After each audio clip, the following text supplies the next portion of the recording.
posteriormente disponibilizar ela para vocês pelo meu canal do YouTube. Vocês concordam com a gravação e posterior divulgação dessa aula? Sim, professora. Então, tá bom, gente. Vamos iniciar então, né, dando continuidade ao nosso assunto da semana passada, onde estávamos introduzindo alguns conceitos pré-determinados, né, para que vocês possam compreender como que a anatomia, vamos dizer assim, né, funciona. Então, no caso que a gente vai falar inicialmente do sistema esquelético, né, principalmente, né, é importante que vocês tenham conhecimento desses termos que a gente vai estar vendo na aula de hoje. Então, só para relembrar um pouquinho da aula da semana passada, né, porque vai ser importante agora para a gente viu os planos e os eixos. Então, nos planos, a gente tinha um plano sagital, né, que é aquele plano mediano, pode ser o sagital mediano, que ele passa exatamente no meio do nosso corpo, né, separando o nosso corpo em duas metades, direita e esquerda. A gente tem o plano transverso, que aí separa o nosso corpo em superior e inferior. E a gente tem o nosso último plano, que é chamado coronal frontal, que aí vai separar o nosso corpo em posição, né, anterior ou ventral ou posterior ou dorsal, né? Ou seja, nossa frente e nossas costas. E aí a gente tem que os planos, né, eles vão ser cortes imaginários que vão estar atravessando o nosso corpo e através disso vocês vão poder, vamos dizer assim, se posicionar, se orientar, né, na hora, por exemplo, né, especificamente de vocês de radiologia, na hora que vocês forem estar fazendo o posicionamento, né, de um paciente, fazendo a leitura de um exame. Então, é importante que vocês tenham conhecimento desses cortes anatômicos, das posições anatômicas, né, planos, eixos, tudo isso que a gente vai falar dentro da disciplina, né, lógico, além de toda a parte, né, as partes especificamente do corpo, né, onde cada órgão, qual parte de cada órgão, osso e por aí vai. O nome de cada um a gente vai estudar também. Então, os eixos, no caso, os planos são cortes imaginários que vão, né, estar atravessando o nosso corpo, e os eixos vão ser linhas imaginárias ao redor dos quais acontecem os movimentos do corpo. Um exemplo aqui, meu braço, né? Então, meu braço ele possui a capacidade de fazer vários movimentos. Então, a gente vai ter movimento de flexão e extensão, né? Então eu posso mover aqui, ó, para frente, né? Levantar, abaixar, eu posso fazer abdução e adução, eu posso girar, né, meu braço, então eu tenho fazer círculos, eu tenho vários movimentos que a gente vai estar visualizando na aula de hoje, que são importantes para, por exemplo, você identificar uma lesão, vamos supor, uma torção de tornozelo, né? Então, vocês vão saber agora quais são, né, as nomenclaturas corretas para citar, se referindo a esse tipo de torção, tá? Então, vamos iniciar agora, né, dado essa pequena introdução aqui, que foi o que a gente finalizou na aula passada. E pensem sempre como os eixos, que a gente, como se a gente tivesse entre eixos e planos, como se a gente tivesse uma porta, tá? Então, uma porta, ela não fica presa através das dobradiças?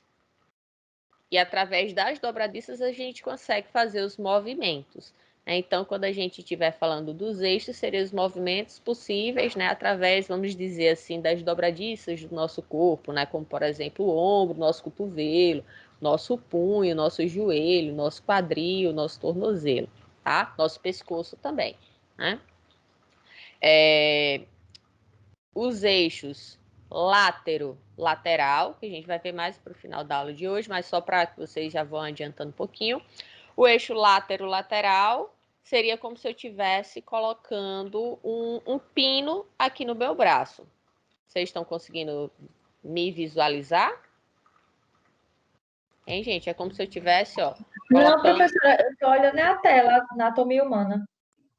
Tá, então, deixa eu parar aqui. Estão me vendo agora? Estão me Agora vendo? sim, agora Pronto. sim. Então, vocês estão conseguindo ver a caneta aqui? Se eu estivesse colocando, fica melhor assim. Se eu estivesse colocando um pino, como tá tudo muito escuro, não sei se vocês vão conseguir ver direito. Deixa eu ver se eu tenho uma caneta mais clara aqui. Pronto, vocês estão conseguindo visualizar melhor essa caneta? Boa noite. Seja bem-vinda. Então, se eu estivesse colocando um pino aqui no meu braço, né, onde ele atravessasse lateral, ou seja, de uma ponta a outra do meu corpo, então, esse eixo permitiria qual tipo de movimento? Se eu tivesse um pino aqui, eu não conseguiria levantar, certo? Meu movimento seria o quê? Aqui, ó, flexão e extensão, certo? Seria para frente. Já numa situação onde eu tivesse um pino, né, no eixo antero-posterior, eu estaria colocando ele aqui, ó, certo? Atravessando antero, né, minha frente, e indo para minhas costas. Então, atravessando neste sentido aqui. Então, eu ia conseguir fazer o movimento de flexão e extensão? Não. Meu movimento agora seria de quê? De adução e abdução. Este movimento aqui, né, do meu braço, tá? E o longitudinal seria, por exemplo, se eu tivesse colocando um pino aqui na minha cabeça e eu faria o quê, ó? Eu só poderia rotacionar, tá? Então, partindo desse princípio, vamos dar uma olhadinha agora na aula de hoje. Vou voltar aqui na apresentação para vocês. Então, termos anatômicos.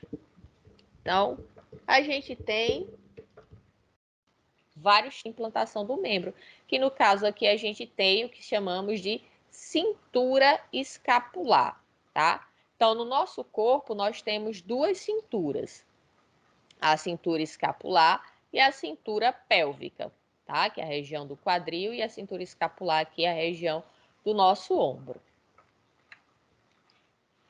Então, da mesma forma que a gente tem o termo de comparação distal e proximal, a gente também tem o termo superficial e profundo.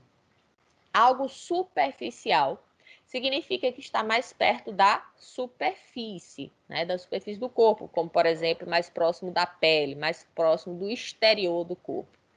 Já algo que está profundo significa que está mais afastado da superfície do corpo.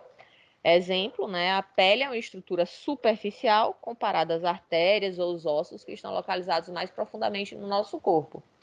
Já no sistema venoso, é comum a gente utilizar esses termos para diferenciar o sistema venoso superficial, né, que é aquele que vai estar mais próximo da superfície, do sistema nervoso profundo, né, que vai estar mais internamente no corpo, né, mais distante da pele. E aí a gente costuma ter, por exemplo, aquelas veias e artérias mais calibrosas, a gente costuma ter elas mais internamente. Por que isso? Porque o corpo é sábio, né? A natureza é muito sábia. Então, imagine, gente, você ter suas principais veias e artérias do seu corpo, principalmente as artérias, né, que elas vão ter a característica ali de ser mais calibrosas, de ter maior pressão, que no caso de uma lesão em uma artéria, vai se desenvolver hemorragias e a chance de morte é muito maior do que numa lesão em uma veia. Então, o nosso corpo, como eu falei, ele é sábio.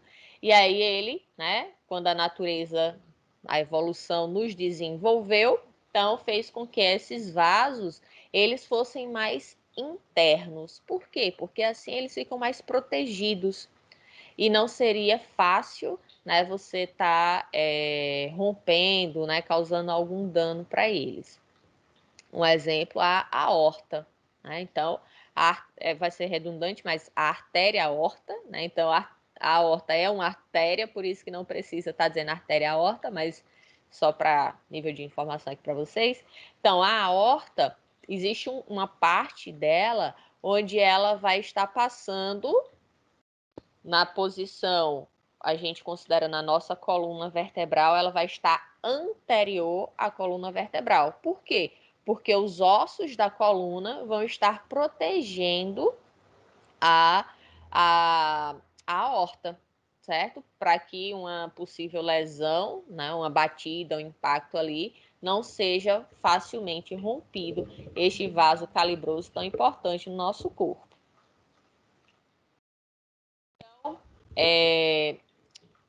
Continuando aqui, a gente tem os termos homolateral ou ipsilateral, tá?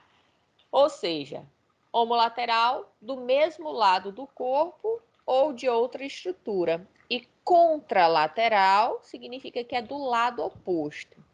Exemplo, se a gente estiver considerando a mão direita do indivíduo aqui como referência. Então, seu membro inferior direito, né, ou seja, sua perna direita, é considerada homolateral ou ipsilateral, pois está do mesmo lado da mão direita. Já o membro inferior esquerdo é considerado contralateral dessa mão direita, né, porque está no lado oposto a ela. Até aí, gente, vocês estão conseguindo entender? Tá indo bem, tá claro? Tá ótimo, professora. Belezinha? Então, vamos continuar. Então, como eu havia falado, né, a gente tem termos de movimento que vão estar relacionados aos nossos eixos. E aí, esses termos de movimento, a gente tem, por exemplo, a flexão, tá? Como a gente está vendo esse movimento aqui, do braço, né, do antebraço dessa moça. Então, é a curvatura ou diminuição do ângulo entre os ossos ou partes do corpo. Então, se eu tenho o meu braço, né, estendido, posição anatômica normal, natural. Então, se eu diminuir o ângulo, eu estou fazendo uma flexão. No caso aqui do braço, né, eu estou fazendo uma flexão do antebraço da moça. E quando eu baixo ele, né, eu aumento o ângulo, eu vou endireitar, né, deixar na posição normal. Então, eu tenho agora uma extensão. Então, quem faz academia, né, vai se identificar muito com alguns desses movimentos, que é bem utilizado, né, inclusive, né, nas máquinas, tem aquela flexora, né, adutora. Então, os equipamentos lá da academia são colocados os nomes, né, de acordo com o movimento que ele vai fazer, e com isso, lógico, trabalhar alguns músculos específicos. Então, assim como a gente tem um movimento no antebraço, a gente tem um movimento no joelho, tá? Onde a gente, lógico, o joelho ele não pode, né, fazer o movimento para frente, a não ser que você tenha quebrado ele, tenha sido um acidente aí que não vai ser nada bom. Mas no caso da perna, a gente dobra ela para trás. Então a gente está, ó, diminuindo o ângulo entre a nossa coxa e a nossa perna. O ângulo que antes era de 180 graus, nessa imagem aqui, por exemplo, a gente está de 90 graus. Então, quando diminui o ângulo, movimento de flexão. Quando a gente vai estar aumentando o ângulo, um movimento de extensão. A mesma coisa aqui na mão, né, onde a gente tem o movimento, considerando a mão reta, né? Flexão, quando a gente movimenta a palma da mão para cima, como no exemplo que a gente está vendo aqui, né? Então a gente chama de flexão. Quando retorna, a gente chama de extensão. Só que algumas partes do corpo, como a mão, ele traz faz este movimento aqui em direção à linha mediana do corpo, então ele está fazendo uma adução. A mesma coisa na coxa, né?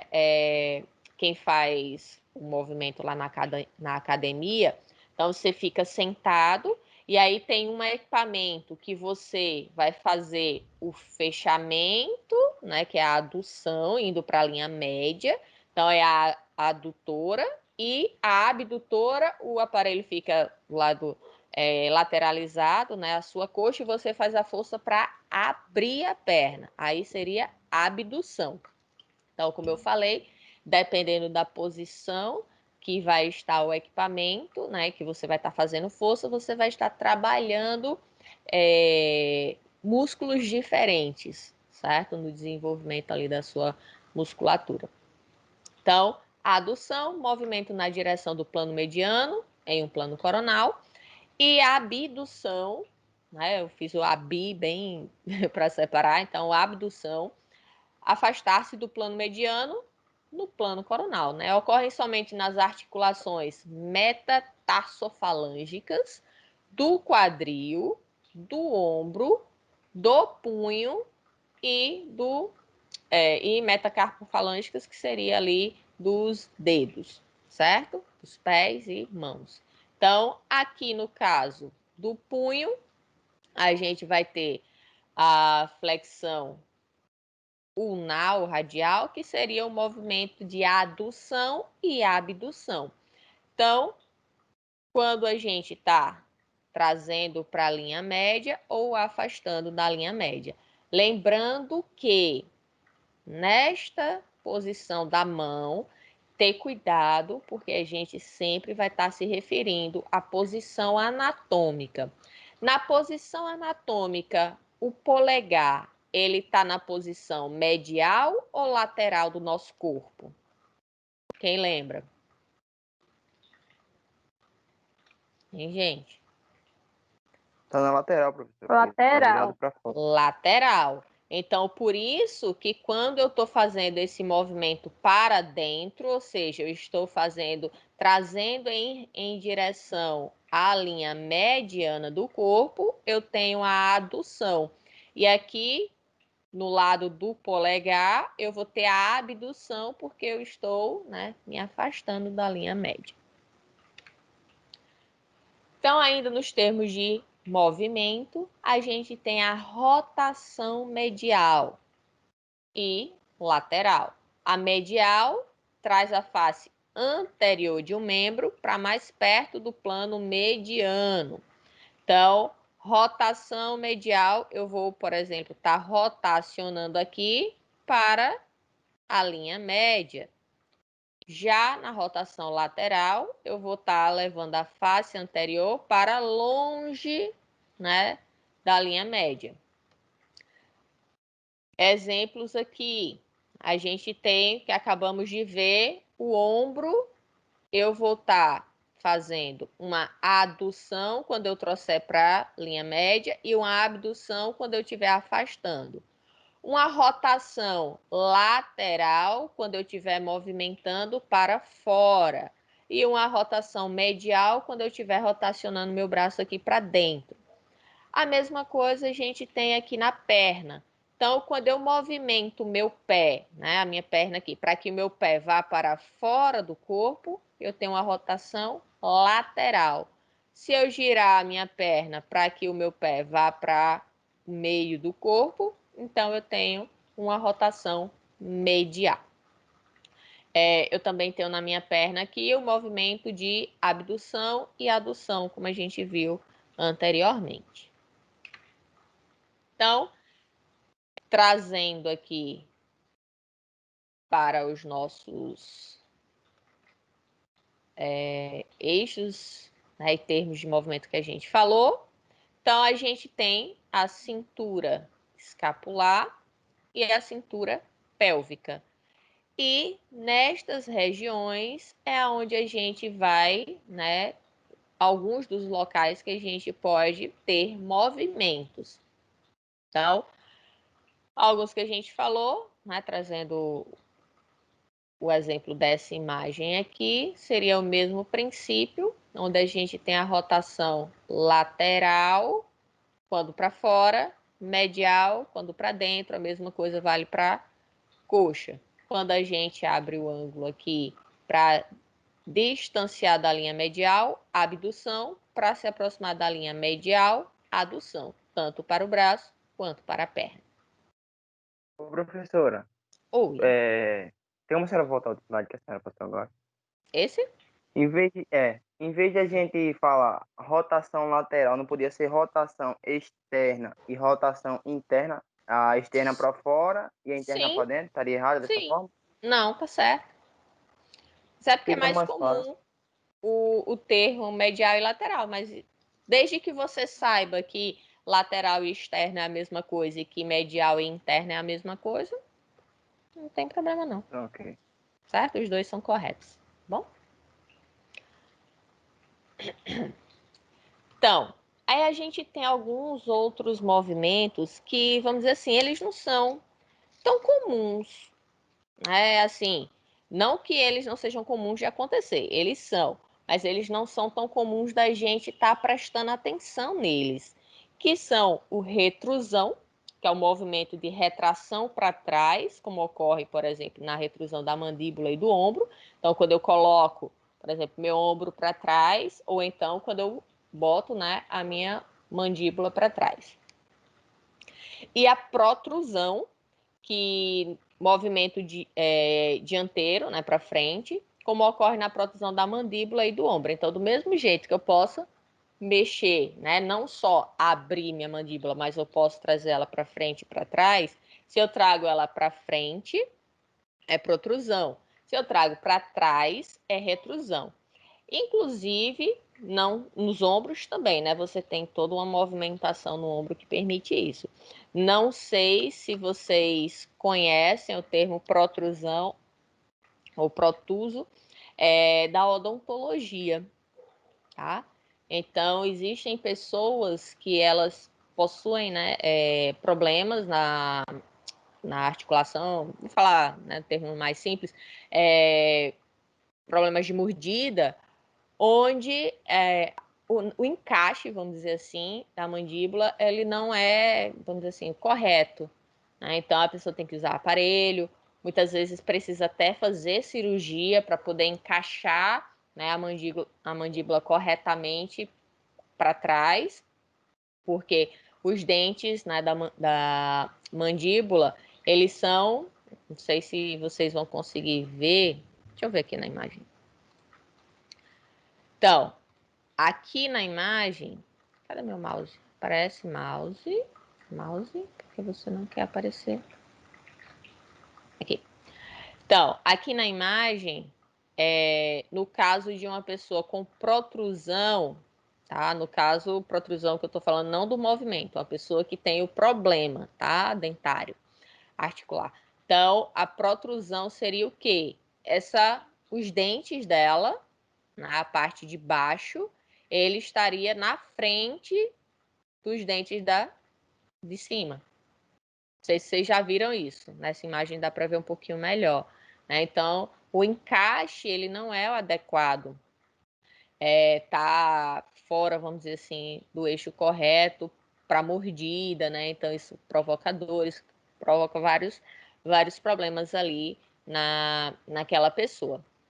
Então, algumas vezes, como eu falei, é necessário fazer cirurgia de correção para poder encaixar corretamente, né? E aí um cirurgião, um odontólogo, né? Um dentista bucomaxilo que vai ser responsável por fazer esse tipo de procedimento, né?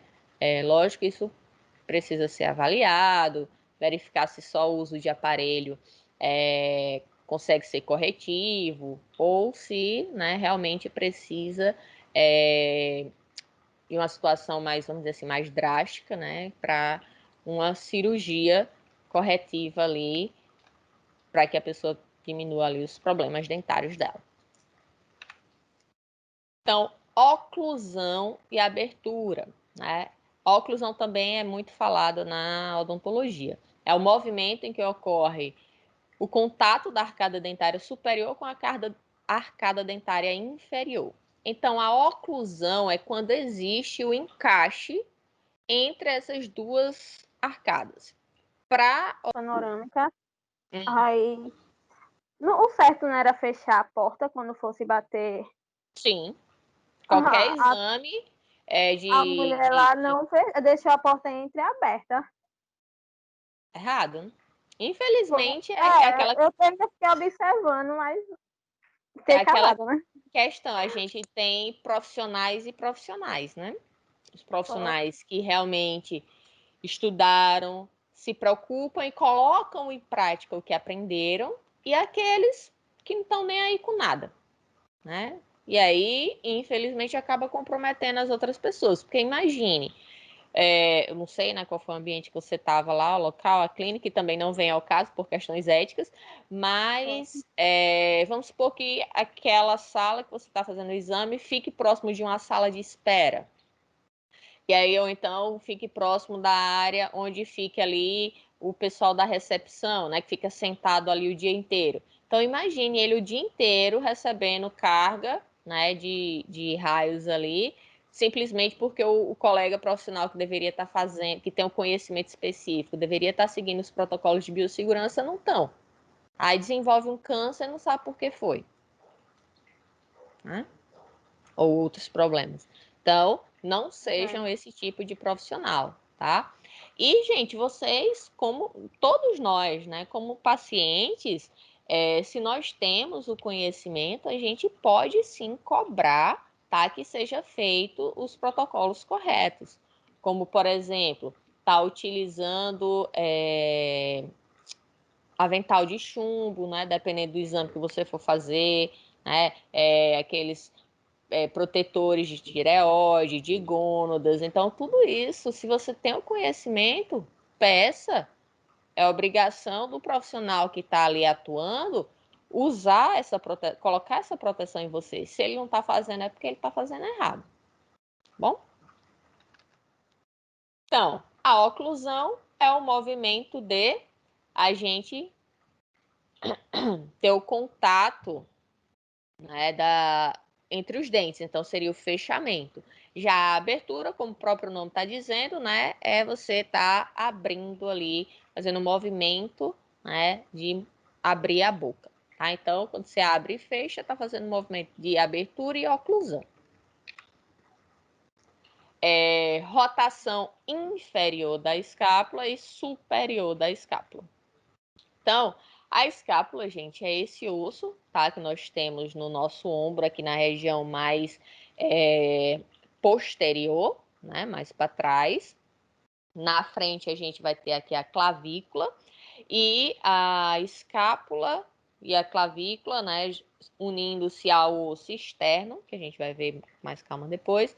Mas, então, a gente tem aqui a escápula formando o quê? A cintura escapular. Olha o nome, como fica fácil associar. Por que a cintura escapular? Porque a gente tem a escápula. Né? Então, a gente vai ter aqui o braço, né, se encaixando. Então, a gente vai ter os ossos do braço, direita e esquerda, se encaixando cada um, né, no seu respectivo lado ali, na cintura escapular, para poder ter o movimento, tá bom? Então, a gente vai ter o húmero se encaixando aqui na escápula, para que a gente tenha ali o movimento, né, correto, vamos dizer assim, da articulação.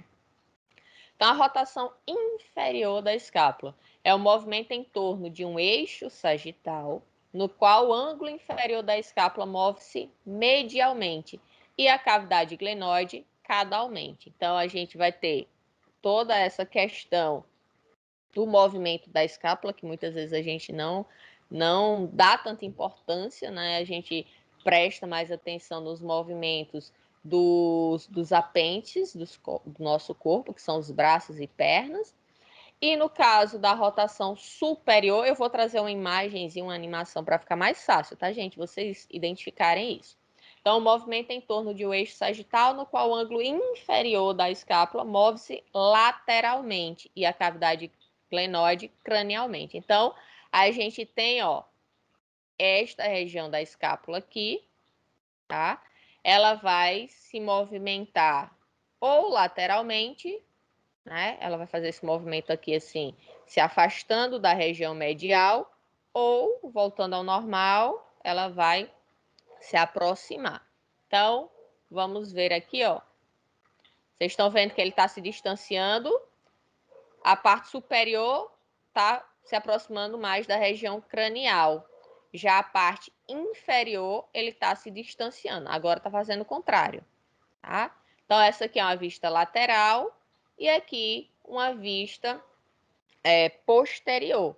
Então, aqui em vermelho e verde é a musculatura, tá? Mas não vem ao caso agora.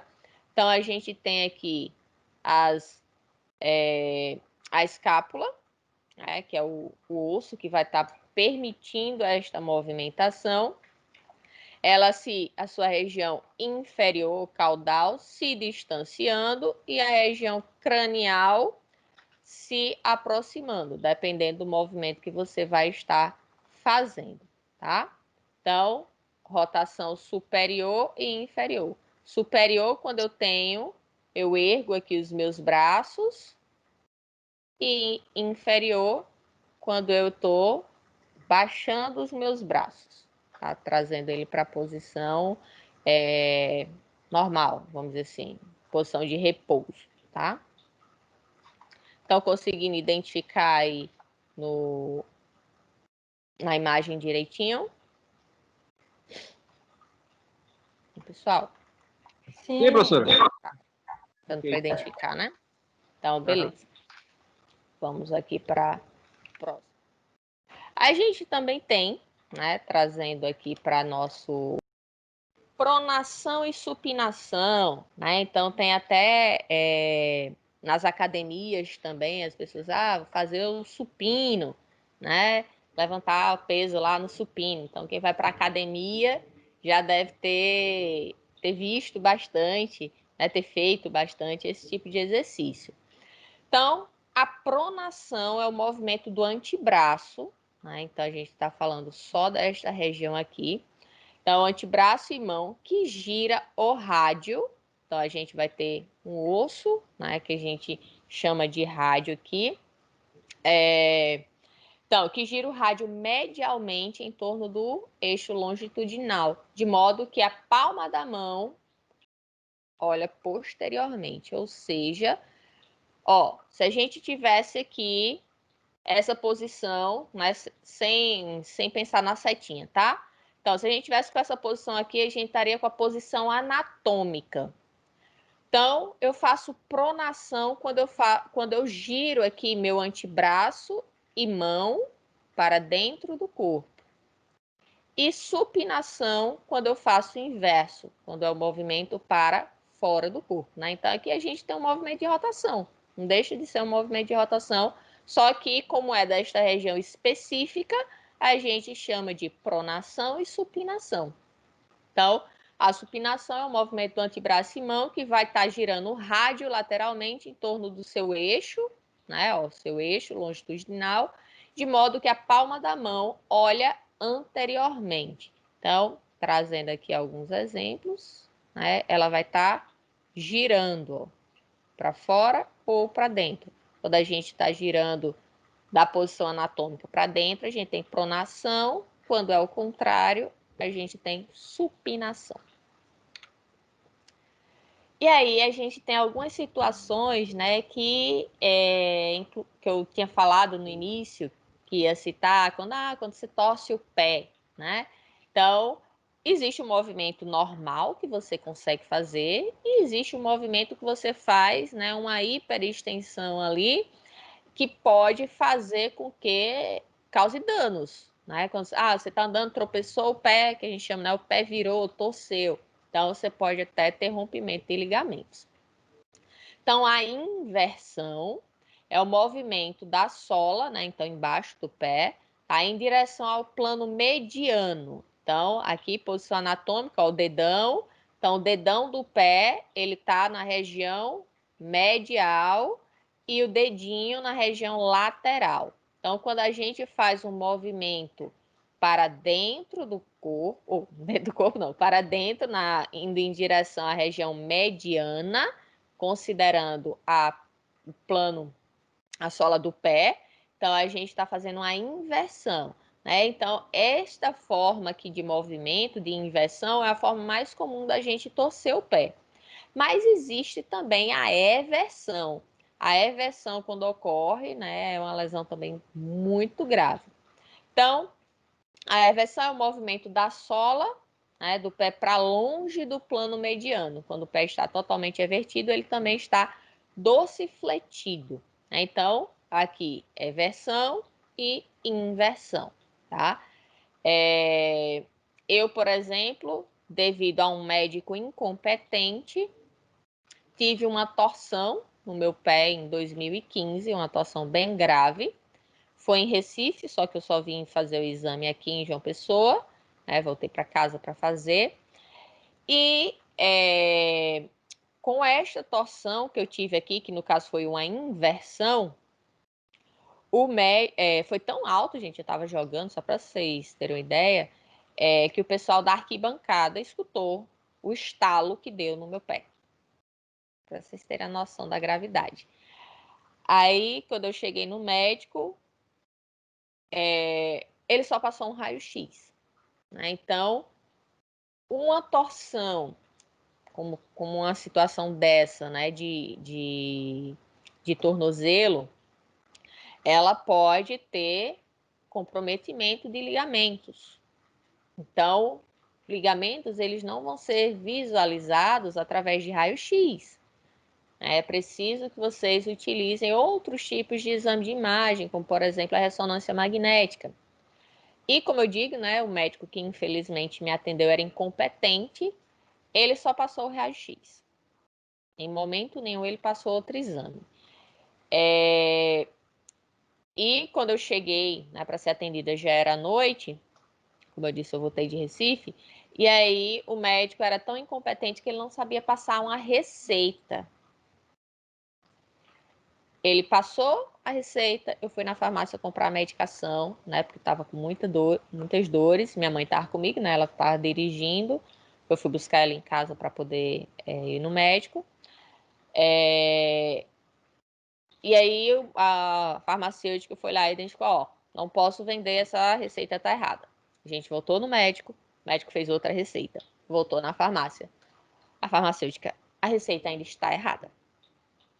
Aí eu pedi para a farmacêutica colocar, né, escrever para mim o que é que o médico tinha que colocar na receita para ele poder fazer certo. Aí a gente voltou no médico, aí ele fez uma terceira receita, só que como estava muito tarde, eu acabei ficando sem poder comprar minha medicação, porque estava fechada a farmácia. E aí eu passei a noite toda de dor. Meu pé inchou tanto, né, que parecia que eu tinha elefantíase. Com 10 dias o médico mandou voltar. Quando eu cheguei lá, ele disse, tá ótimo, pode botar um tênis e já começar a andar. Só em baixar meu pé inchava, né? Então, eu saí de lá imediatamente para outro médico, fíbula ao osso calcâneo. A gente tem o ligamento talofibular anterior por quê? Porque está na frente.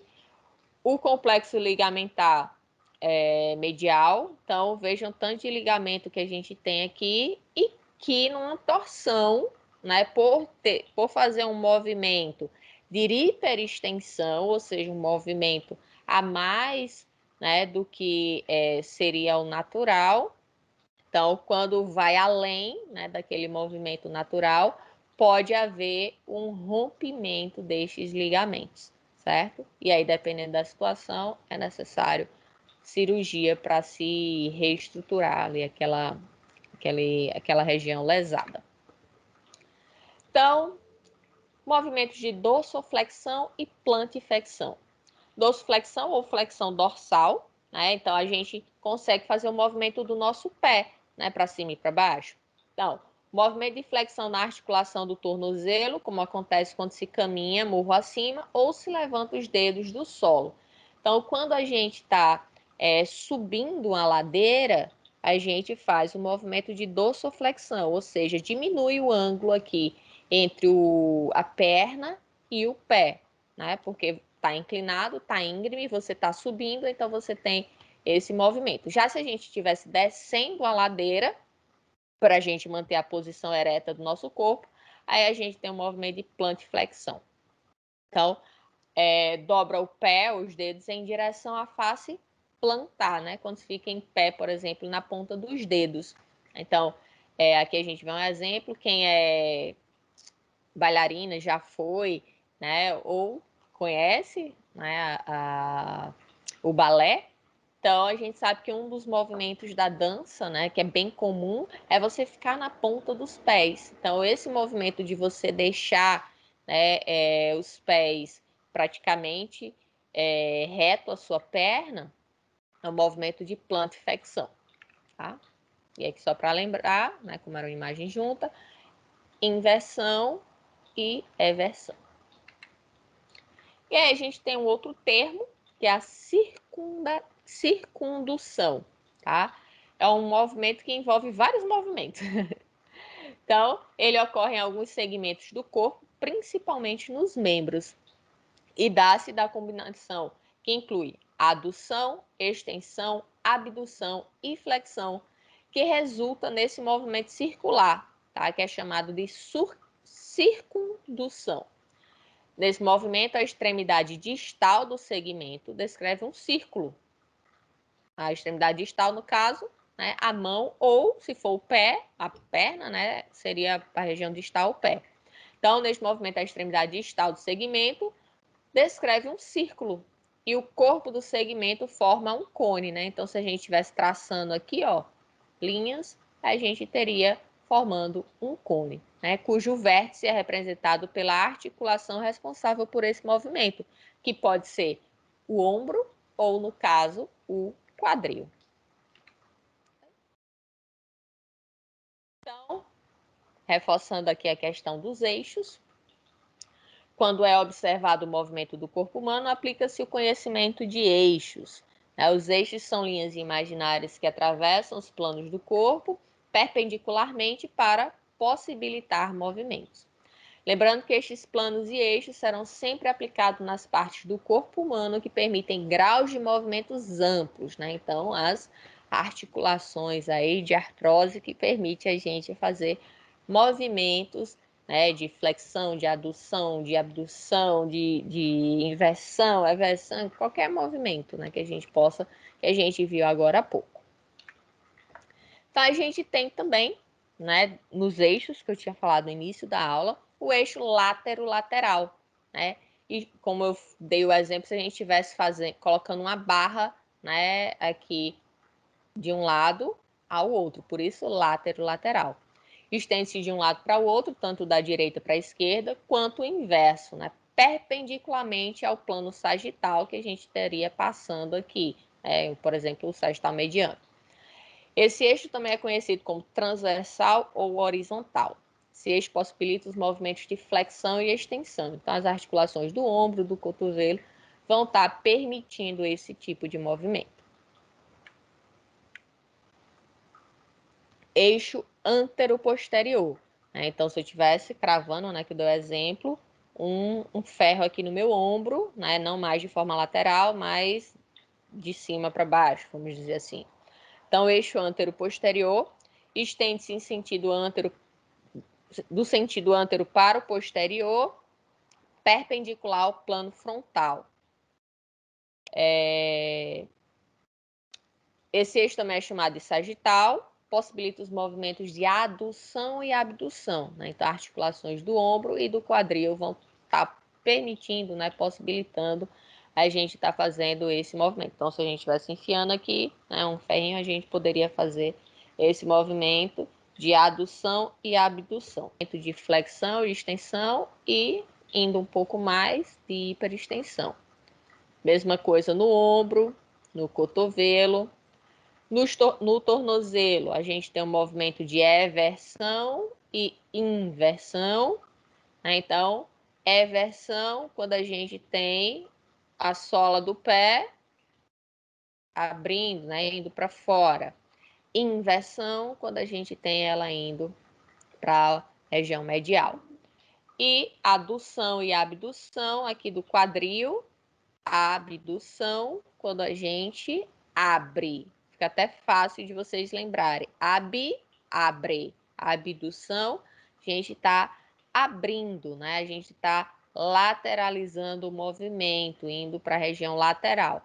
Adução, quando a gente vai para a região medial do corpo. Então, flexão lateral, né? Então, a gente pode lateralizar, como a gente tem aqui o eixo sagital mediano, a gente pode fazer o movimento látero-lateral, aqui é a flexão lateral do corpo, né? Então, o quadril aqui junto com a coluna permite a gente fazer esse movimento. Então, abdução do braço, abriu, adução, fechou. Mesma coisa no punho. E a gente tem também a flexão lateral, né, do pescoço aqui, que faz parte da coluna. Então, a coluna, dependendo de onde você estiver fazendo o movimento, né, vão ser movimentos diferenciados, tá? Então, eu posso na coluna mexer só coluna cervical para movimentar a minha cabeça, ou eu posso mover na minha coluna na região mais próxima à nossa cintura pélvica, e aí fazer movimento onde eu giro, né, todo o meu tronco, tá? Então, só reforçando a posição anatômica, né, revisando da aula passada, na posição anatômica, a gente considera, né, um indivíduo em pé, com os pés paralelos, a cabeça virada para frente, com o queixo perpendicular, paralelo ao solo, que diga, tá? As mãos abertas, aonde a gente posiciona os polegares para fora. Tá? Então, aqui a gente tem o plano frontal, onde a gente distribui, né, em plano ventral ou anterior, nessa imagem. E se a gente estiver considerando algo atrás do indivíduo, né, seria o plano vertical dorsal ou posterior. Já nos planos laterais, ele pode ser o plano lateral direito ou esquerdo. E a gente tem também no plano cranial superior, a gente tem a região, o plano inferior, se estiver abaixo, ou podálico, se estiver abaixo do pé, ou cranial ou superior, se estiver acima, né, ou mais próximo da cabeça. Então, tudo lembrando que vai depender do referencial, né, do comparativo. Então, por exemplo, o pescoço, ele está, a cabeça, na verdade, o pescoço, ele está mais inferior à cabeça, tá? Mas o joelho, né, tá mais inferior à cabeça do que o pescoço. Então, o joelho está mais distal, a cabeça o pescoço está mais proximal, se a gente estiver considerando aqui a cabeça como centro, tá? Então, continuando, em relação à posição anatômica, né? Então, a posição anatômica que eu tinha me referido aqui, né? Ela pode sofrer algumas variações, tá? Em que sentido? Se a pessoa, por exemplo, estiver deitada, né? Então, tiver de barriga, vou falar bem leigo para poder trazer os termos técnicos, tá? Vamos supor, deitada de lado, de barriga para cima, de barriga para baixo. Então, existe um termo anatômico para a gente poder esclarecer todos essas posições, tá? Então, posição supina e prona são expressões utilizadas na descrição da posição do corpo quando esse não se encontra na posição anatômica, certo? A posição supina ou decúbito dorsal. O corpo está deitado com a face voltada para cima. Então, a região dorsal, gente, é essa região de cima ou a de baixo? Hein, gente? A região dorsal é a de cima ou é a de baixo? Dorsal é a parte da coluna. Então, quando a gente dorme, naturalmente a gente se move, né? Durante a noite. Ficou dormente aqui, cansei, estava dormi em cima do braço, aí o que é que a gente faz? Pega, muda de posição. Isso não acontece, não é natural de acontecer? Só que se um paciente ele está em coma, né? Ele está acamado, perdeu os movimentos ali, né? Tá sedado. Então, ele não vai conseguir fazer essa mudança de decúbito naturalmente, né? Ele sozinho. Então, para que não haja lesões, que é o que a gente chama de lesão por pressão, né? Aquelas lesões que vão poder ocorrer por... Edinato, quer falar alguma coisa? Não, acho que é porque ele estava com o microfone ativo. Não, professor. Tá certo. Então, a mudança de decúbito ela é importante porque senão você fica pressionando, né, muito tempo a pele ali, o músculo, o peso do seu corpo sobre aquela região e dependendo da situação você pode causar lesões, né, que antigamente o pessoal chamava de escara ou como era o outro nome? Úlcera por pressão. Não sei se vocês já ouviram falar disso. Então, foi atualizado o termo, agora é lesão por pressão. Então, pessoas acamadas, desidratadas, idosas. Na jornada, professor. Oi? Foi mostrado na jornada essa lesão por pressão. É uma aula que eu assisti sobre a jornada desse ano. Uhum, isso mesmo. Então, essas lesões, elas são muito comuns de acontecer. Lembram que eu falei agora há pouco que eu tinha torcido meu pé? Então, eu passei, não lembro agora quanto tempo, tá? Mas com certeza foi mais de 15 dias sem conseguir pisar. Tava com o pé imobilizado. E só por ficar com a perna em cima do travesseiro o dia todo, e olha que eu conseguia me mexer, né? Mas ficava deitado o dia todo, eu tive uma pequena lesão por pressão no meu calcanhar. E olha que eu estava saudável, né? Me mexia, tinha todas as possibilidades ali, não estava desidratada e mesmo assim criou ainda uma lesão por pressão. Não chegou a abrir, né? Porque eu identifiquei logo e aí tentei conseguir cuidar. Mas pessoas que são acamadas, elas precisam estar fazendo a mudança de decúbito. E aí os profissionais da enfermagem que são responsáveis por isso. Então, pessoas que estão em UTI, pessoas que estão acamadas, né, mesmo que em apartamentos, elas têm essa necessidade de que o profissional esteja lá mudando ele de decúbito, se eu não me engano, a cada 2 horas. E aí tem um roteirozinho, né? Vamos supor, se eu estou do lado esquerdo, aí eu pego, deixo a pessoa em decúbito dorsal, depois eu vou para decúbito lateral, novamente, né? Só que pro lado direito. E aí vai rotacionando de novo, né? Então, para que não fique a pressão no único local. Então, a gente que eu falei agora, né? Temos o decúbito lateral, que é quando o corpo está deitado de lado, né? E aí pode ser lateral direito ou esquerdo. Boa noite, professora. Boa noite, turma. Boa noite, Vitor Hugo. E aí, Então, professor? depois você pega a aula gravada, tá? O início Tá dela. bom, obrigado.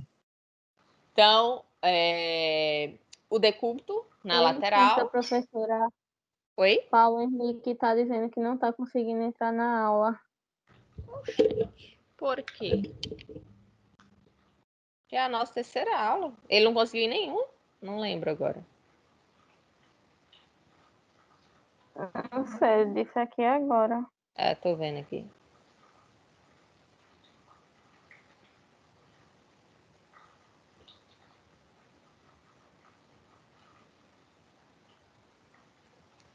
Bom, vamos continuar.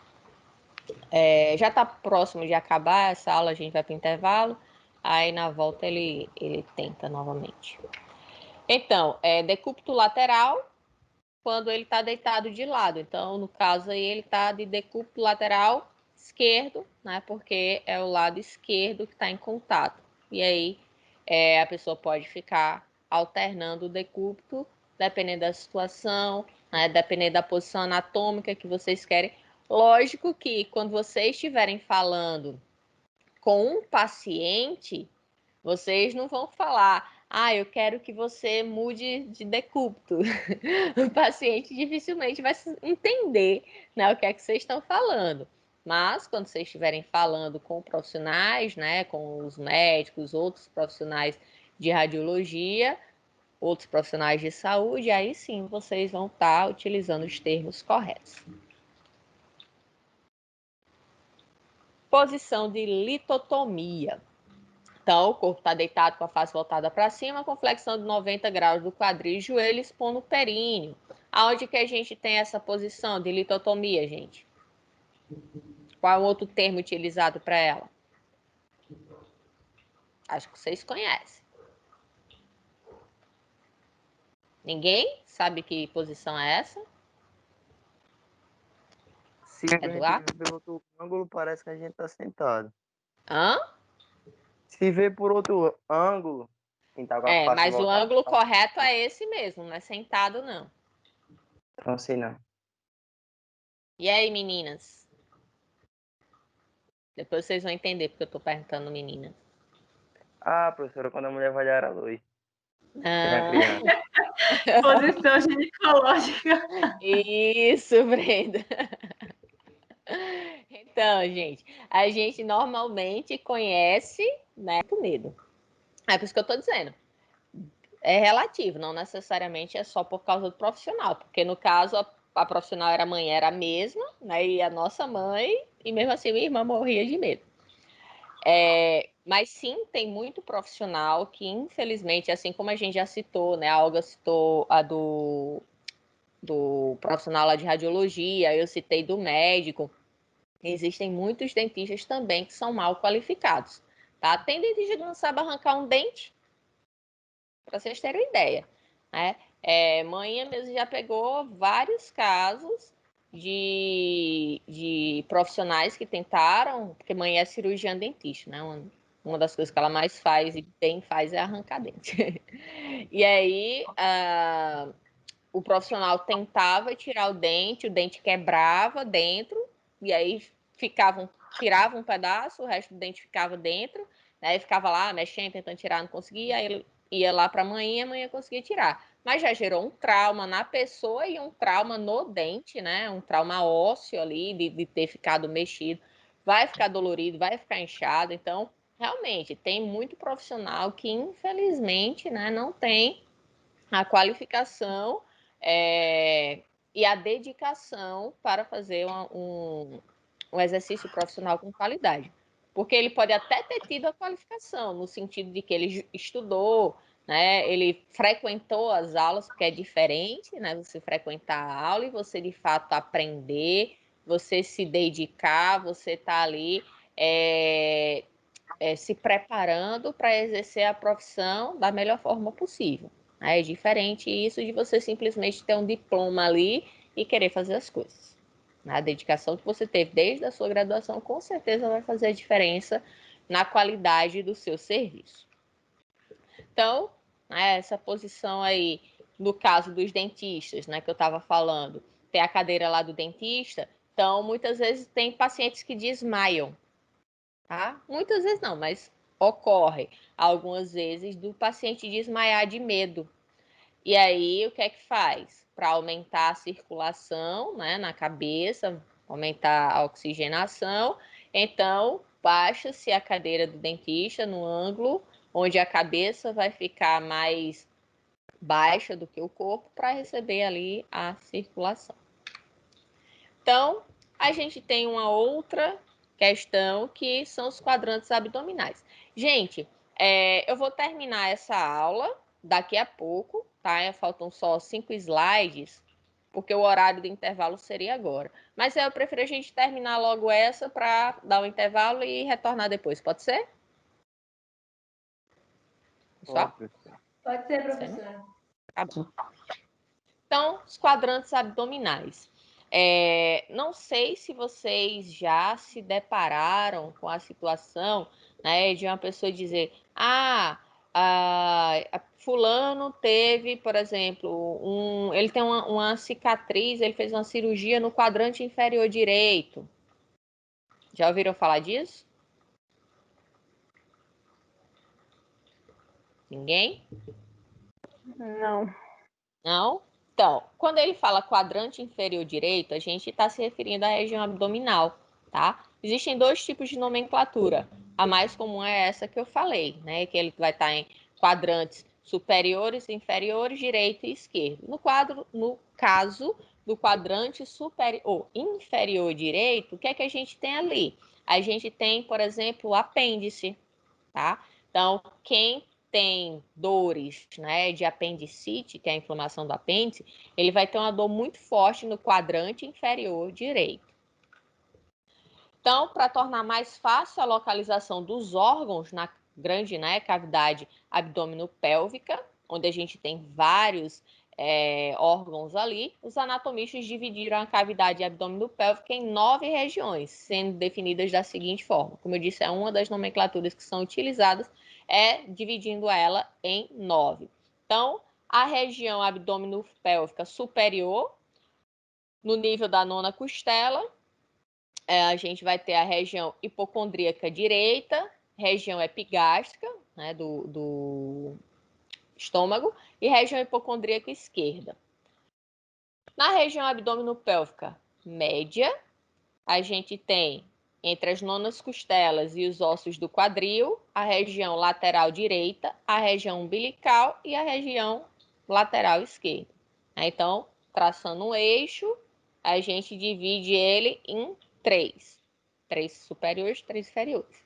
E a região abdominopélvica inferior, então, no nível superior aos ossos do quadril, a gente vai ter a região inguinal direita, região púbica ou hipogástrica e a região inguinal esquerda. Então, essa é uma das formas de se dividir a região abdominopélvica em quadrantes.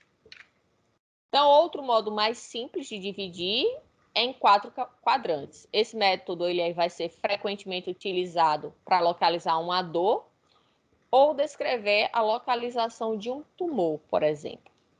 Então, os planos sagital, mediano e transversal, eles passam através do umbigo e dividem a região abdominopélvica nos 4 quadrantes seguintes. Então, da seguinte forma. Os 9 quadrantes que a gente falou agora há pouco, a região superior vai ser dividida em hipocôndrio direito, esquerdo e epigástrico. A região medial, a gente tem, considerando a região do umbigo até o osso do quadril, a gente tem a região lateral direita, a região umbilical e a região esquerda, lateral esquerda. E a parte inferior, região inguinal direita, hipogástrico e região inguinal esquerda.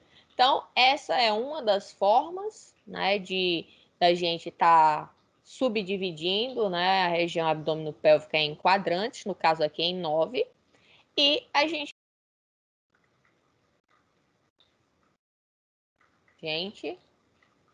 Pode repetir, professora? A gente tem variação anatômica, que é quando nosso corpo, né, ele vai ter pequenas diferenças, mas não influencia na função. Não, tá bom, mãe. E quando a gente tem uma alteração que influencia na função, como é o nome? É anomalia, não. É anomalia, certo? E quando essa anomalia ela impossibilita a vida? Mais chamado. A senhora deu, acho que deu agora, não foi no início dessa aula? Não, isso eu dei na aula passada.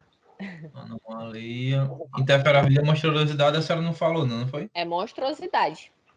Foi? Só É para... justamente monstruosidade, quando a gente tem uma alteração, né, que impossibilita a função e que ela é tão grave que impossibilita a vida, ela deixou de ser só uma anomalia e passou a ser uma monstruosidade, tá?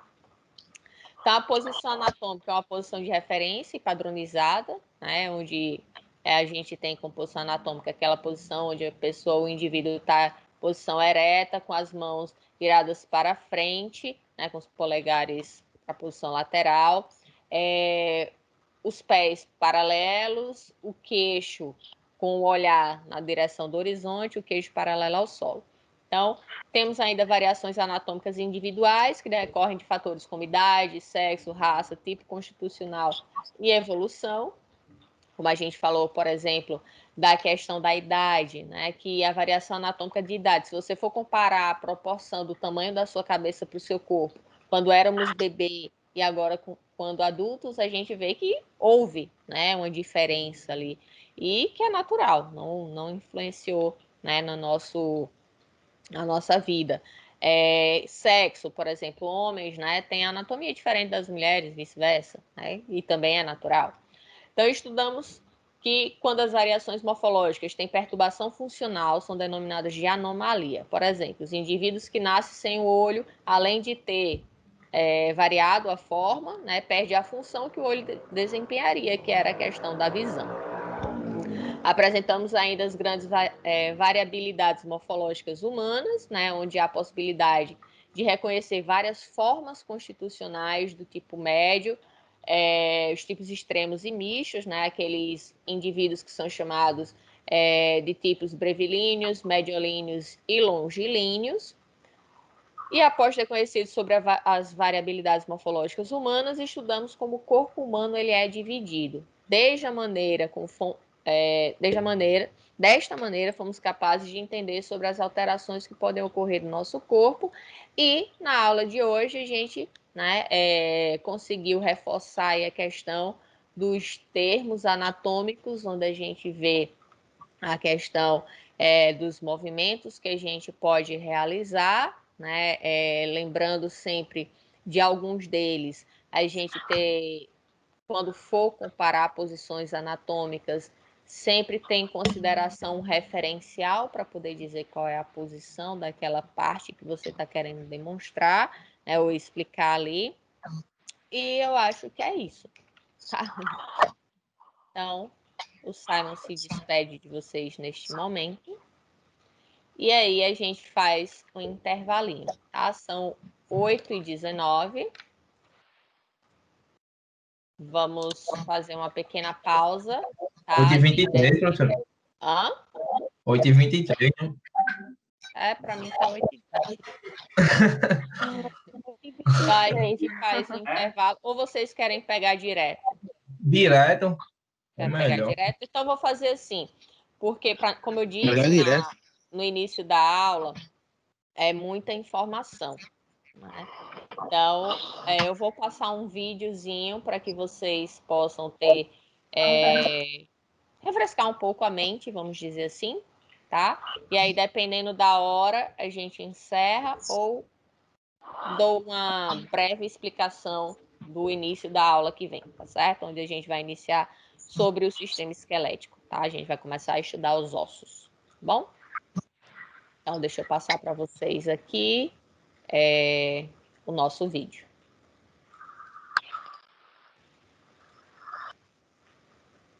Vou começar, só me digam se vocês estão ouvindo, tá, gente? There's no thrill like discovery. Tô ouvindo. Tá ouvindo, né? Vamos lá.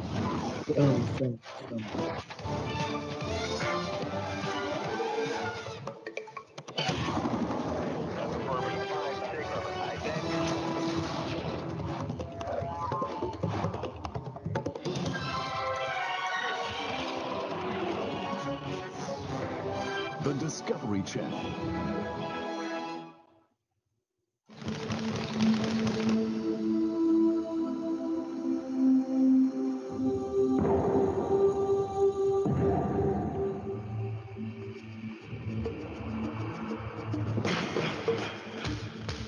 O corpo humano é uma máquina ajustada com precisão.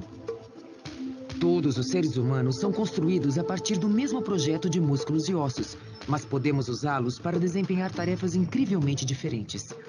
Com velocidade e força, controle perfeito e equilíbrio refinado, nosso corpo é um milagre da evolução de design. Testemunhe o poder dos músculos e dos ossos a seguir na Enciclopédia do Corpo Humano.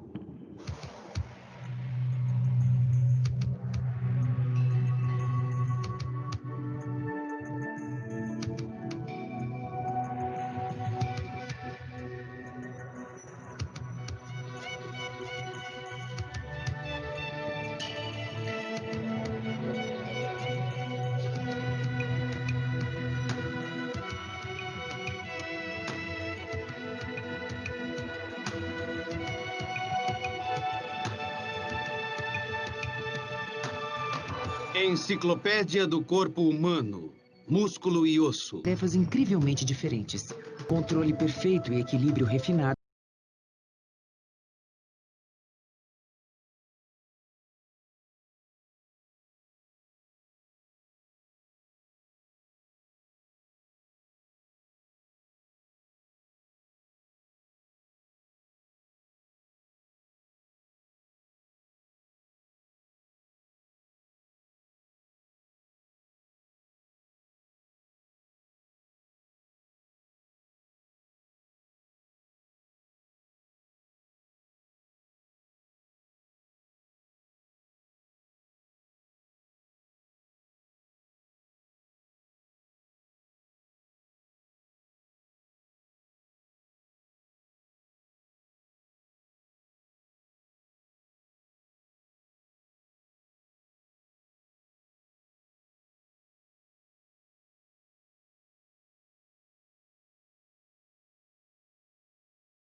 There's no thrill like discovery.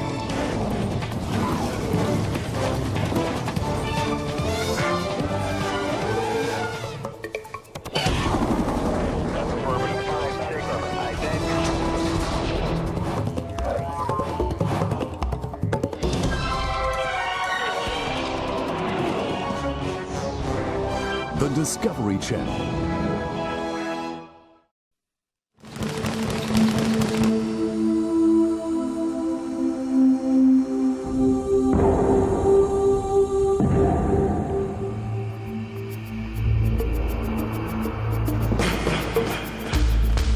O corpo humano é uma máquina ajustada com precisão.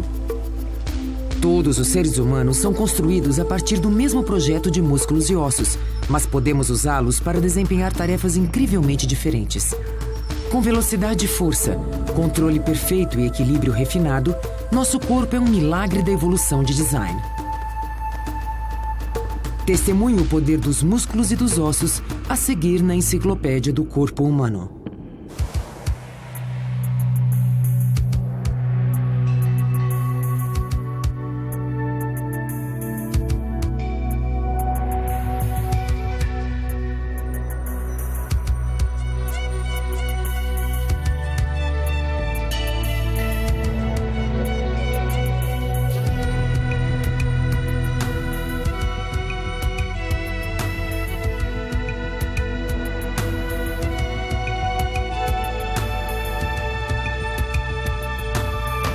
Enciclopédia do Corpo Humano, Músculo e Osso.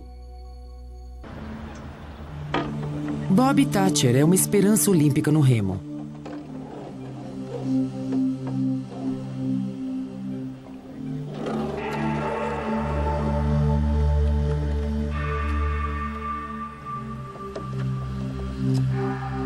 Como qualquer atleta, ele precisa manter seus músculos perfeitamente afinados e seu corpo na melhor forma. Neste caso, o conhecimento é a verdadeira força. Saber como seu corpo funciona dará a ele o poder para atingir o melhor desempenho nesta corrida contra o tempo. Uma câmera sensível ao calor revela os mecanismos no motor biológico que aciona o barco. Ele queima açúcar, alimentando pistões musculares conectados por alavancas de ossos, encaixados nas articulações, engraxadas com lubrificantes naturais. A força humana é transferida para uma alavanca artificial. O remo de fibra de carbono encaixado num eixo de aço. Suave e eficientemente, a reserva interna de combustível de Bob é convertida em força na lâmina do remo, que o leva à frente. O projeto do barco é feito para se equiparar aos esforços para aperfeiçoar o motor humano. Inspire. Inspire profundamente. Desenvolver a força dos pulmões proporciona a Bob um fornecimento abundante de oxigênio para queimar o combustível em seus músculos. Isso mesmo. Continue soprando, soprando, soprando, soprando, soprando, soprando, soprando. Está bom. Ele pode inalar quase 7,5 litros de ar em uma inspiração.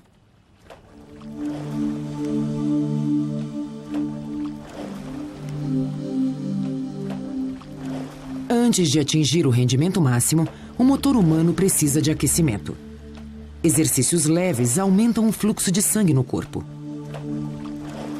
Os músculos entram em sintonia de maneira a poder utilizar o oxigênio com maior eficiência. A energia de Bob vem de uma forma de açúcar, o glicogênio, que é armazenado em seus tecidos. Conforme ele começa a queimar mais combustível, seu sangue leva calor adicional para a pele e daí para o ambiente. Os minúsculos vasos sanguíneos de seu rosto são os primeiros a mostrar os sinais de aumento de trabalho. Certo, vamos adiante. O corpo de Bob é preparado tanto na água quanto no laboratório. Remos para frente. Pronto. Vai! Vai! Aqui ele ensaiou a competição sob intensa observação, repetindo suas ações na água para assegurar que a corrida de 2.000 metros fique o mais perto possível do desempenho ideal.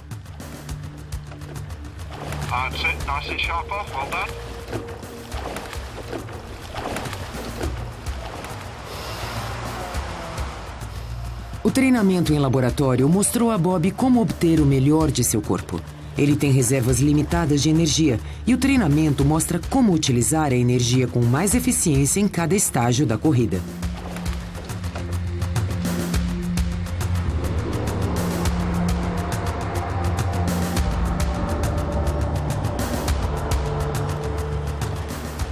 Os músculos humanos têm um rendimento de 25%, o mesmo que os modernos motores de automóveis.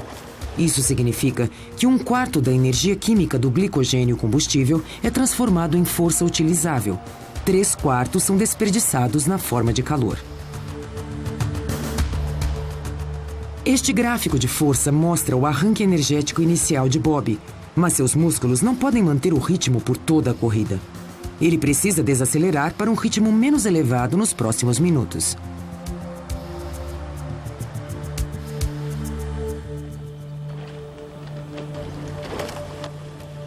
Uma máquina eficiente precisa de um sólido chassi, e o corpo humano não é exceção. Os ossos vistos aqui em vermelho começam a se formar no feto humano apenas 9 semanas após a concepção. Eles crescem em torno de uma moldura macia de cartilagem que mais tarde se dissolve.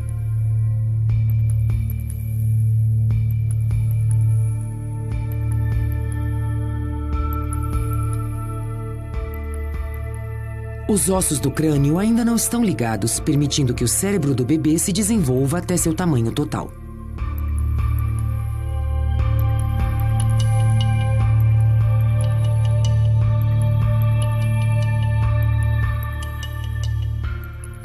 O esqueleto humano é formado por 206 ossos, menos nos casos das raras pessoas que têm um par de costelas a mais ou 12 dedos nas mãos ou nos pés.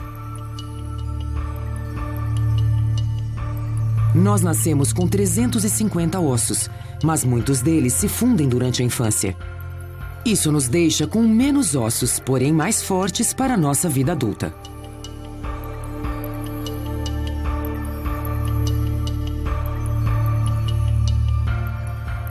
Existem ossos de todas as formas e tamanhos, de 60 centímetros de comprimento até menos de 1 centímetro.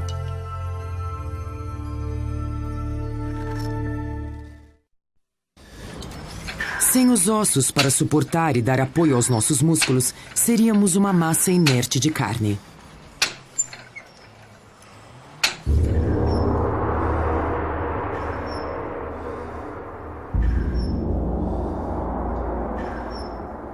Nosso esqueleto pesa menos de 14 quilos.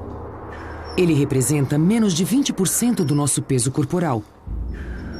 A forma de cada osso é idealmente adequada para desempenhar uma função específica. A complexa estrutura dos membros os tornam incrivelmente flexíveis e versáteis.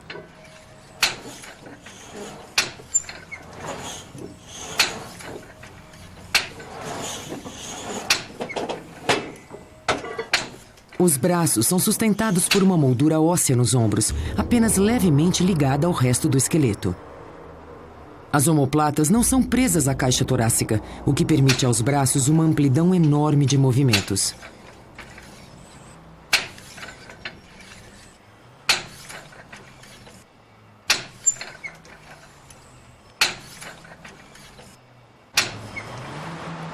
Mas os ossos são mais do que apenas andaimes e alavancas. Os ossos não são feitos de tecidos mortos. 1/3 do seu peso é constituído de tecido vivo, interligado por uma rede microscópica de vasos sanguíneos e nervos.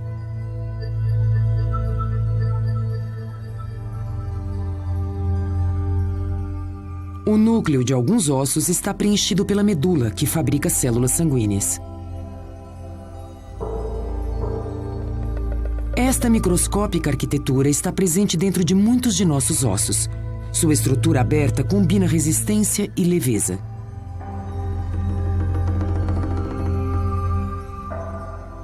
E os ossos não são permanentes. Os minerais que constituem a parte rígida dos ossos, cálcio e fósforo, gradualmente se dissolvem e são levados pela corrente sanguínea. Ao mesmo tempo, novos ossos são construídos com os minerais fornecidos pelos vasos sanguíneos, que passam por minúsculos canais no osso. Resultado: nosso esqueleto é praticamente substituído a cada 2 anos. Os cristais do novo osso são dispostos em camadas para oferecer resistência, como a construção de um remo de fibra de carbono. Ele se move em torno de um eixo, assim como os ossos no corpo de Bob.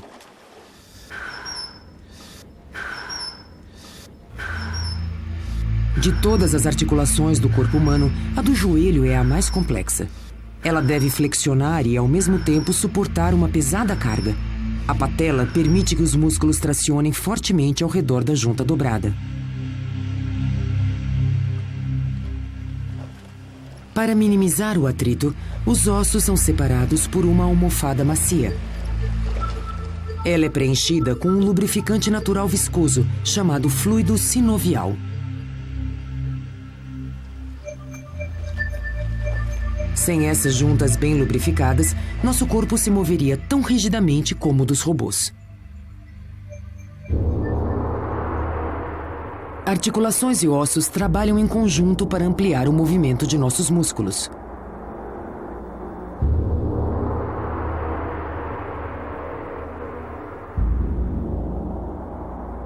A articulação do cotovelo amplifica o movimento do músculo bíceps do braço.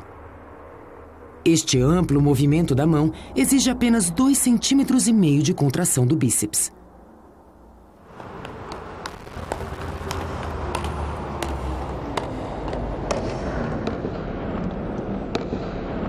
Mas a mão humana é a mais extraordinária peça de bioengenharia.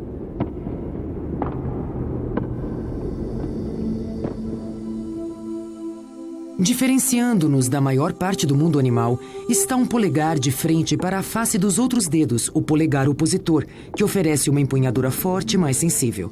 Os 3 dedos mais longos são operados por músculos no antebraço, e sua força é transmitida por longos tendões.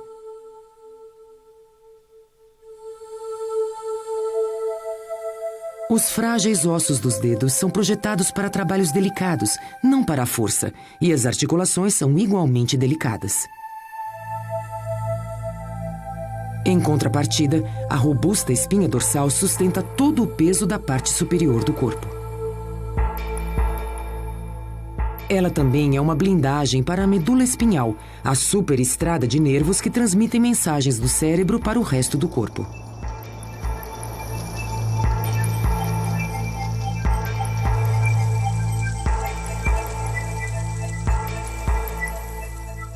E 31 pares de nervos ramificam-se a partir da medula espinhal e terminam num feixe de nervos separados chamado caudequina na base da espinha dorsal.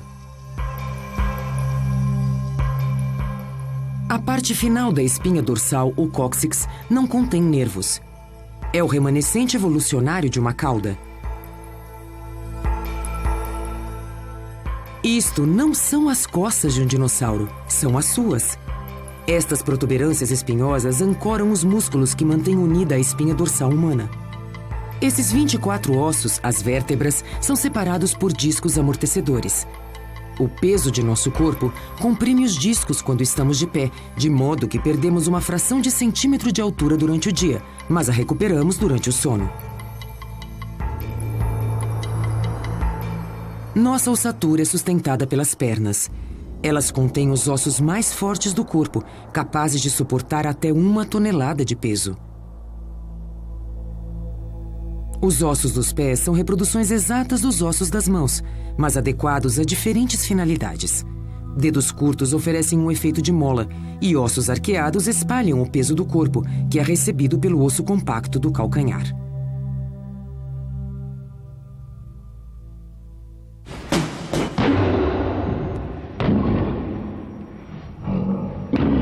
O esqueleto também oferece proteção ao coração, aos pulmões e outros órgãos no interior do corpo.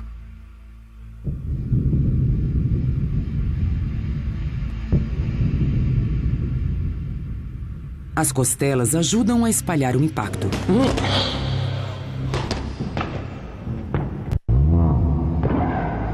O crânio é projetado como um capacete para proteger o cérebro. Mas, às vezes, ele sofre com impactos. Privados do comando do cérebro, os músculos do corpo entram em colapso.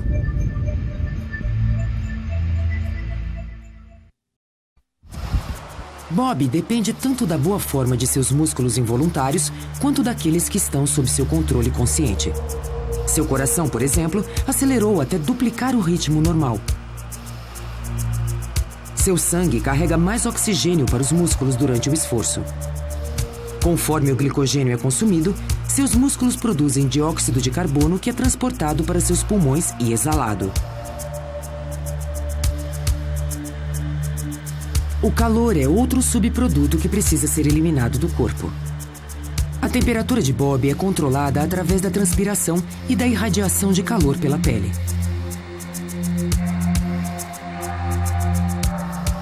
O treinamento de Bob permite a utilização das reservas de energia de seu corpo com maior eficiência.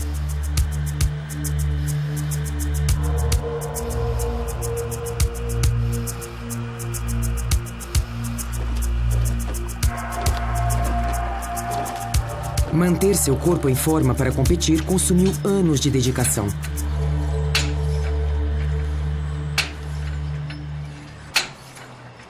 Enquanto que outros tipos de máquinas se desgastam gradualmente, a máquina humana pode se aperfeiçoar com o uso. Os exercícios fazem os músculos aumentarem em força, vigor e tamanho. Nem todos nos parecemos com Ramsford. Mesmo assim, nós todos temos o mesmo número de células musculares. Este número é definido antes de nascermos. Os músculos são compostos em grande parte por proteínas. Ramsford herdou músculos que podem ser desenvolvidos e fazer um corpo assim.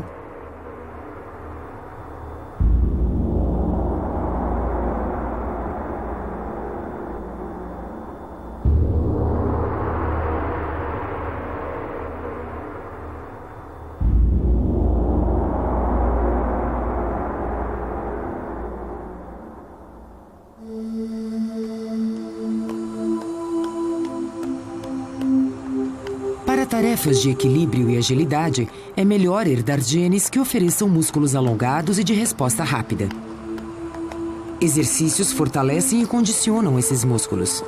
E também aperfeiçoam a coordenação entre os músculos e a visão, o tato e o equilíbrio. Músculos excessivamente desenvolvidos podem, às vezes, ser uma clara desvantagem. Os músculos podem gerar 18 quilos de força por centímetro quadrado. Se todos os músculos do corpo humano pudessem se contrair ao mesmo tempo, poderiam erguer um peso de 25 toneladas. Além dos músculos que podemos controlar conscientemente, o corpo possui outros dois tipos. O músculo do coração é uma classe à parte. Tem estrutura similar à dos músculos voluntários, mas não responde a comandos conscientes. Músculos lisos revestem os intestinos e os vasos sanguíneos. Eles também estão fora de nosso controle consciente. O trabalho de todos esses músculos é controlado pelo sistema nervoso, que envia sinais elétricos pela medula espinhal e através de nervos individuais até os músculos. Sob a pele, o músculo é composto por milhares ou mesmo milhões de minúsculas células musculares. Cada célula é tão fina quanto um fio de cabelo e tem até 5 centímetros de comprimento. O nervo envia um impulso elétrico à superfície da célula. O impulso faz com que minúsculas fibras no interior da célula se contraiam ritmadamente.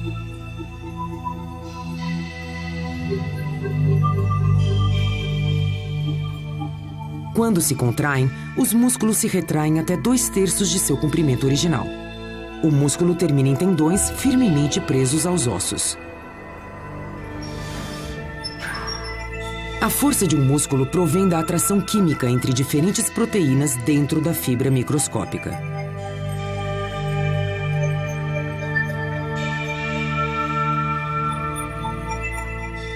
O sangue proporciona um fluxo constante de oxigênio para o músculo e também o suprimento de combustível, o glicogênio, fabricado no fígado.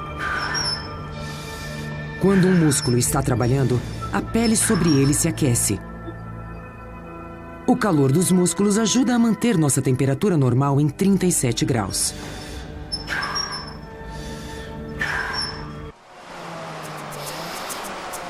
Está na hora dos músculos de Bob aumentarem sua produção de força. Seu corpo está pronto para levá-lo ao limite? Ele está se preparando para a arrancada final? Ele aumenta o ritmo das remadas. Sua respiração atingiu o máximo da capacidade. Mesmo assim, seus pulmões não podem fornecer oxigênio suficiente para seus músculos, que trabalham intensamente. Para alimentar sua arrancada até a chegada, os músculos de Bob vão produzir energia por uma reação que não exige oxigênio. Mas essa reação gera um subproduto, o ácido lático, que se acumula nos músculos causando dor e fadiga. Graças ao intenso treinamento de Bob, os efeitos da exaustão são adiados por uns poucos e críticos segundos. 40 segundos para terminar. Vamos lá, Bob!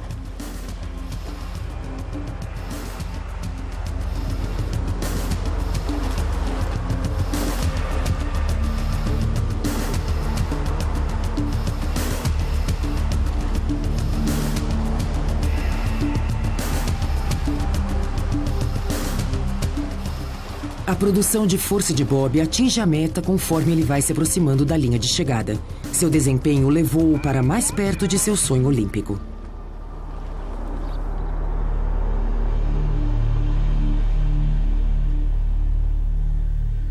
A maioria de nós não opta por levar nosso corpo ao limite.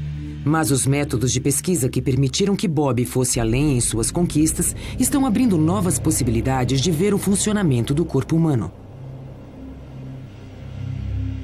Elas revelaram que o corpo não é apenas um veículo útil para a nossa vida diária. É uma das máquinas mais eficientes e bem projetadas que já foi desenvolvida.